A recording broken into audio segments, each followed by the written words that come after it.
Form final banking एवं व्यावसायिक अर्थशास्त्र विभाग के विद्यार्थियों के लिए द्वितीय प्रश्न पत्र इंटरनेशनल इकोनॉमिक्स का पहला चैप्टर है इंटरनेशनल ट्रेड।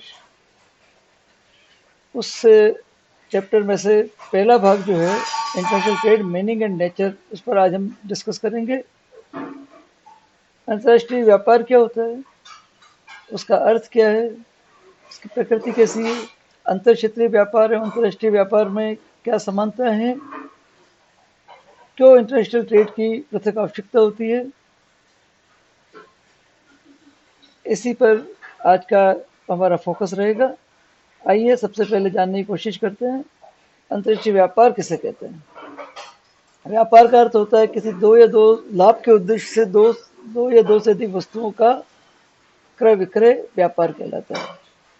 जब यह व्यापार राष्ट्र की सीमाओं के अंतर्गत होता है तो उसे हम अंतर क्षेत्रीय व्यापार कहते हैं। जब यह व्यापार राष्ट्र की सीमाओं से परे चला जाता है तो उसे अंतर्राष्ट्रीय व्यापार कहा जाता है। कई अर्थशास्त्रियों ने अंतर्राष्ट्रीय व्यापार को परिभाषित करने का प्रयास किया है। इसमें अल्सवर्थ ने के अनुसार अंतर्राष्ट्रीय व्यापार ऐसा व्यापार है जो राष्ट्रीय सीमाओं को पार किया जाता है, यानी राष्ट्रीय सीमाओं को पार करके जो वस्तुओं का क्रय विक्रय किया जाता है, वस्तुओं का आदान प्रदान किया जाता है, उसे अल्सवर्थ के अनुसार अंतर्राष्ट्रीय व्यापार कहा जाता है। यानी इसमें एक राष्ट्र की सीमा से बाहर जाकर के दूसरे राष्ट्र की सीमा के अंदर व्यापार किया जाता है, या तो वस्तु का क्रय होता है या वस्तु का विक्रय होता है। इसी प्रकार प्रोफेसर हेरल्ड के अनुसार अंतर्राष्ट्रीय व्यापार उस समय संभव होता है जबकि श्रम विभाजन राष्ट्रीय सीमाओं से बाहर होता है। हेरल्ड ने अंतर्राष्ट्रीय व्यापार को परिभाषित करते हुए डिवीजन ऑफ लेबर को ध्यान में रखा है और उन्होंने कहा कि श्रम विभाजन जब राष्ट्रीय सीमाओं से बाहर होता है तब उसे अंतर्राष्ट्रीय व्यापार कहते हैं। यानी वस्तुओं का क्रय विक्रय और वस्तुओं का निर्माण किसी दूसरे देश में हो रहा है, उसका वितरण किसी दूसरे देश में हो रहा है, तो उस ऐसी अवस्था को, यानी जिसमें एक से अधिक देशों का इन्वॉल्वमेंट होता है, उसे अंतर्राष्ट्रीय व्यापार कहा जाता है। इसी प्रकार एनसाइक्लोपीडिया ब्रिटेनिका ने भी अंतर्राष्ट्रीय व्यापार को परिभाषित किया है। इसके अनुसार विभिन्न देशों के मध्य वस्तुओं एवं सेवाओं के साधारण विनिमय को अंतरिक्ष व्यापार के रूप में परिभाषित किया जा सकता है।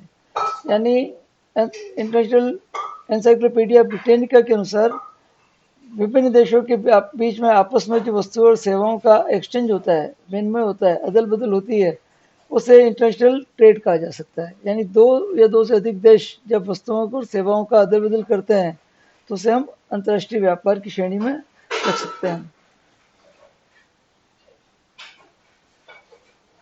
अब अंतर्राष्ट्रीय व्यापार और अंतर्क्षेत्रीय व्यापार में क्या समानता है, इसके लिए अर्थशास्त्री कहते हैं कि व्यापार तो व्यापार होता है और कई बातें जो व्यापार की तत्व हैं, वो चाहे वो अंतर क्षेत्रीय व्यापार हो, अंतर स्थानीय व्यापार हो, चाहे वो अंतर्राष्ट्रीय व्यापार हो, उनमें समान रूप से पाए जाते हैं।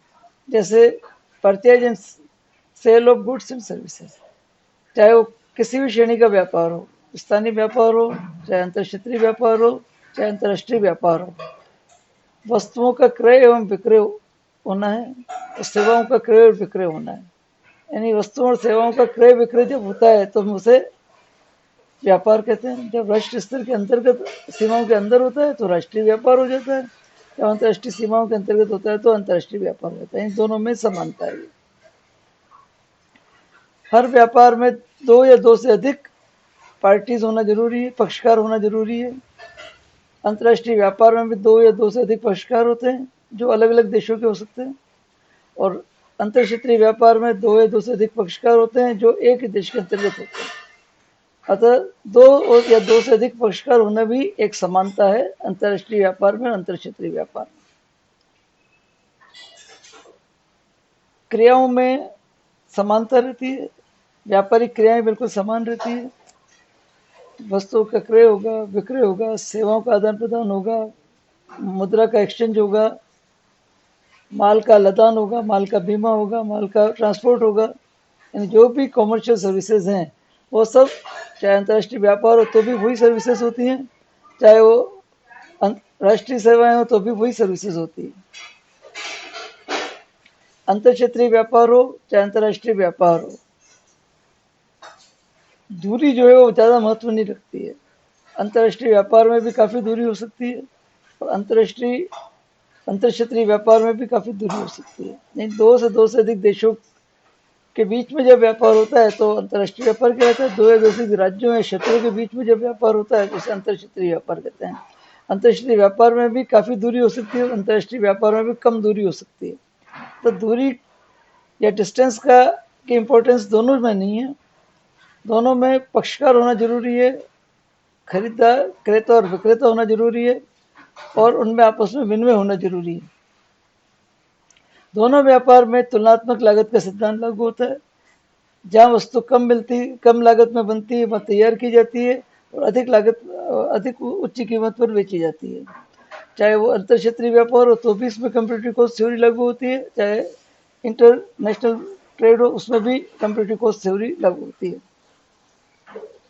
कॉमर्शियल सर्विसेज जो सेवाएं व्यापारिक सेवाएं प्रदान की जाती है, चाहे वो अंतर क्षेत्रीय सेवाएं हो उनमें भी वही समानता है और अंतर्राष्ट्रीय व्यापार हो तो वही सेवाएं होती है। वित्त संबंधी सेवाएं, बैंकिंग संबंधी सेवाएं, बीमे संबंधी सेवाएं, ट्रांसपोर्ट संबंधी सेवाएं, चाहे अंतर क्षेत्रीय व्यापार हो तो भी उसी तरह से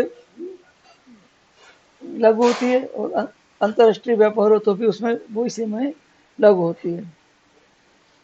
अब प्रश्न ये उठता है कि इंटरनेशनल ट्रेड की प्रकृति क्या है या अंतर्राष्ट्रीय व्यापार किस तरह से अंतर क्षेत्रीय व्यापार से पृथक है। फिर भी यद्यपि इतनी समानताओं का हमने अध्ययन किया है और ये माना गया कि व्यापार तो व्यापार है, चाहे वो अंतर क्षेत्र में हो चाहे अंतरराष्ट्रीय हो, यानी एक देश के आंतरिक सीमाओं के अंदर हो या एक देश से सीमाओं से परे जाकर के हो, लेकिन फिर भी अंतर्राष्ट्रीय व्यापार की प्रकृति में कुछ अंतर है जो अंतर क्षेत्रीय व्यापार और अंतर्राष्ट्रीय व्यापार में पृथक करता है और इस पृथक अंतर्राष्ट्रीय व्यापार के लिए पृथक अध्ययन की आवश्यकता होती है और इसी पृथक अध्ययन को अंतर्राष्ट्रीय इकोनॉमिक्स या अंतर्राष्ट्रीय अर्थशास्त्र का दर्जा दिया गया है और ये इसे हम अंतर्राष्ट्रीय व्यापार की प्रकृति के रूप में इंगित कर सकते हैं। जैसे पहला भेद है lack of mobility of factors of production. उत्पादन के जो साधन है, land, labour, capital, organisation, entrepreneurs, एक देश के अंदर तो उनकी मोबिलिटी हमें देखने को मिलती है, लेकिन अंतर्राष्ट्रीय स्तर पर मोबिलिटी की कमी हो जाती है। यानी एक सीमा में उत्पादन के साधन, एक देश के अंतर की सीमा के अंतर्गत उत्पादन के साधन बड़ी सहजता से उनका विचलन हो सकता है, एक स्थान से दूसरे स्थान पर जाया जा सकता है, लेकिन अंतर्राष्ट्रीय नियमों के, कानूनों के कारण, अड़चनों के कारण, सत्ता में बदलाव होने के कारण, अलग अलग होने के कारण उतनी मोबिलिटी हमें दिखाई नहीं देती जितनी कि अंतर क्षेत्रीय व्यापार में दिखाई देती है। जैसे पहले प्रकृति यह है कि मोबिलिटी जो फैक्टर्स ऑफ प्रोडक्शन की वो अंतर्राष्ट्रीय व्यापार में कम होती है। एक दूसरे उसमें यद्यपि वैश्वीकरण का युग आ गया है, ग्लोबलाइजेशन के बाद जब ग्लोबलाइजेशन प्राइवेटाइजेशन का कॉन्सेप्ट आया उसके बाद से मोबिलिटी में परिवर्तन आया है, थोड़ा बढ़ाव वृद्धि दिखाई दी है और सभी देशों ने अपने ट्रेड बैरियर्स को कम किया है और इनवाइट किया है फैक्टर्स ऑफ प्रोडक्शन को, कैपिटल को इनवाइट किया है, इन्वेस्टमेंट को इनवाइट किया है, स्किल पर्सन्स को इनवाइट किया है, इंटेलेक्चुअल प्रॉपर्टी राइट्स बनाए हैं। ये सारी बातें होते हुए भी फिर भी अंतर क्षेत्रीय व्यापार में जिस स्तर पर तेजी से मोबिलिटी संभव है उतनी तेजी से उस स्तर पर मोबिलिटी इंटरनेशनल ट्रेड में संभव नहीं है। दूसरा बहुत बड़ा अंतर है जो अंतर्राष्ट्रीय व्यापार की प्रकृति को में बदलाव लाता है, उसके लिए पृथक अध्ययन को इंगित करता है, वो है डिफरेंस इन मॉनेटरी सिस्टम, मौद्रिक प्रणाली में अंतर। हर देश की सक्षम सत्ता यानी सरकार अपनी मुद्रा घोषित करती है। जैसे भारत में रुपया है तो अमेरिका में डॉलर है, तो ब्रिटेन में पाउंड स्टर्लिंग है, जापान में येन है, बांग्लादेश में टका है, ऑस्ट्रेलिया में ऑस्ट्रेलियन डॉलर है, फ्रांस में फ्रैंक है। इस तरह से प्रत्येक देश का अपना अपना मॉनेटरी सिस्टम होता है, मौद्रिक प्रणाली होती है, उसके कमियां होती है, मुद्रा की दो वैल्यूज में अंतर होता है, दो देशों की मुद्रा के मूल्य में अंतर होता है, इस अंतर के कारण अंतर्राष्ट्रीय व्यापार की प्रकृति अलग हो जाती है एक तरह से, और अंतर क्षेत्रीय व्यापार से इसे पृथक कर देती है। इसी तरह से वित्तीय संस्थाओं में भी अंतर होता है। एक देश में की वित्तीय बैंकिंग संस्थाएं, वित्तीय संस्थाओं के एक नियम कानून और उनकी कार्यशैली अलग होती है। अंतर्राष्ट्रीय स्तर पर कार्य करने वाली वित्तीय संस्थाओं की कार्यशैली अलग होती है। अलग अलग देश में अलग अलग वित्तीय नीति घोषित की जाती है और वित्तीय संस्थाएं भी उन्हीं उसी नीति और नियमों के अनुरूप कार्य करती है। अतः अंतर्राष्ट्रीय व्यापार और अंतर क्षेत्रीय व्यापार में डिसमिलिटी होती है, उसकी प्रकृति को अलग करती है। बाजार की बात करें तो अंतर क्षेत्रीय व्यापार में एक देश होने के कारण, एक राष्ट्र होने के कारण, एक मुद्रा का प्रचलन होने के कारण, एक नियम कानून लागू होने के कारण बाजार में इतना विभेद नहीं होता है। लेकिन अंतर्राष्ट्रीय स्तर पर प्रत्येक प्रत्येक देश होने, प्रत्येक प्रत्येक सत्ता होने, राजनीतिक सीमाएं होने, उनके नियमों में पृथकता होने के कारण दोनों बाजार जो है बिल्कुल सेपरेट होते हैं, उसमें अलग पृथकता होती है, उनमें एक रूपता दिखाई नहीं देती है। तो ये भी एक कारण है अंतर क्षेत्रीय व्यापार और क्षेत्रीय व्यापार में असमानता का। एक्सचेंज कंट्रोल की समस्या या एक्सचेंज कंट्रोल का तत्व अंतर क्षेत्रीय व्यापार में लागू नहीं होता है, क्योंकि एक ही मुद्रा होती है और वो सभी तरह से हर राज्य में जो है वो लागू हो सकती है। लेकिन अंतर्राष्ट्रीय स्तर पर विनिमय नियंत्रण के को प्रभावी ढंग से देश के द्वारा लागू किया जा सकता है और विनिमय नियंत्रण के प्रभावों के कारण भी व्यापार जो है प्रभावित हो सकता है। इस तरह से व्यापार शर्तों के जहाँ तक सवाल है, अंतर क्षेत्रीय व्यापार में सामान्य व्यापार शर्तों पर व्यापार संभव होता है, जबकि अंतर्राष्ट्रीय व्यापार में विशेष व्यापारिक शर्तों का पालन किया जाता है। अंतर्राष्ट्रीय कानून लागू होते हैं, अंतर्राष्ट्रीय बीमा लागू होता है, समुद्री कानून लागू होते हैं। तो एक देश दूसरे देश के कानून की सीमा में रहकर के व्यापार करना होता है, तो टर्म्स ऑफ ट्रेड में भी परिवर्तन आ जाता है। अंतर क्षेत्रीय व्यापार में ट्रांसपोर्ट की प्रॉब्लम इतनी नहीं होती, इंटरनल ट्रांसपोर्ट फैसिलिटी अच्छी अवेलेबल होती है, एक राज्य से दूसरे राज्य में आवागमन में कोई बाधा नहीं होती है, किस तरह का लाइसेंस, पासपोर्ट, वीज़ा की आवश्यकता नहीं होती। लेकिन अंतरराष्ट्रीय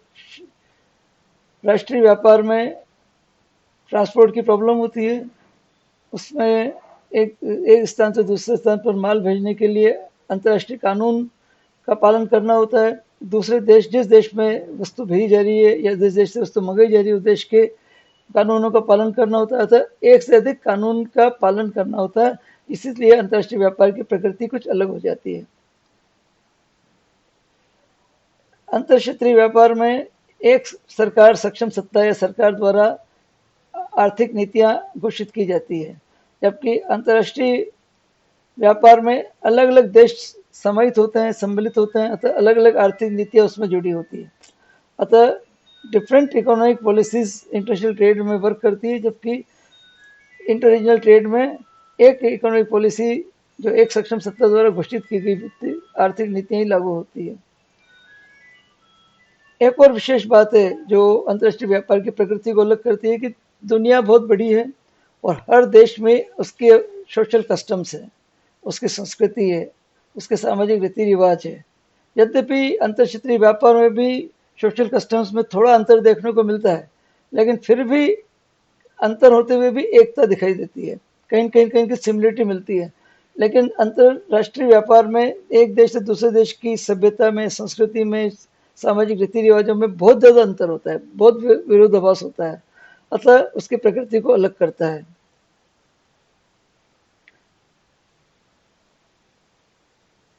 इस प्रकार हम संक्षेप में कहें तो अंतर क्षेत्रीय व्यापार और अंतर्राष्ट्रीय व्यापार में काफ़ी अंतर होता है। अंतर्राष्ट्रीय व्यापार को अगर परिभाषित करना चाहें तो एक देश से की सीमा से परे जाकर के जब दूसरे देश में वस्तुओं का एक्सचेंज किया जाता है, विनिमय किया जाता है, आर्थिक गतिविधियाँ की जाती है, उसे हम अंतर्राष्ट्रीय व्यापार की संज्ञा दे सकते हैं। इसकी प्रकृति अंतर क्षेत्रीय व्यापार से बहुत अलग होती है, दोनों में कई बातों में असमानताएं होती है, चाहे वो रीति रिवाज हो, कानून कायदे हो, मुद्रा व्यवस्था हो, आर्थिक व्यवस्था हो। अतः अंतर्राष्ट्रीय व्यापार के पृथक अध्ययन के लिए एक विशेष मॉड्यूल की जरूरत रहती है, दैट वो जो मॉडल है, वो मॉडल अंतर्राष्ट्रीय अर्थशास्त्र के रूप में हमारे सामने, यही अंतर्राष्ट्रीय अर्थशास्त्र का पेपर आपको है, आपको इस एम कॉम के अंतर्गत पढ़ना है। आगे इसके और दूसरे पहलुओं पर, चैप्टर के आगे भागों पर चर्चा करेंगे। धन्यवाद।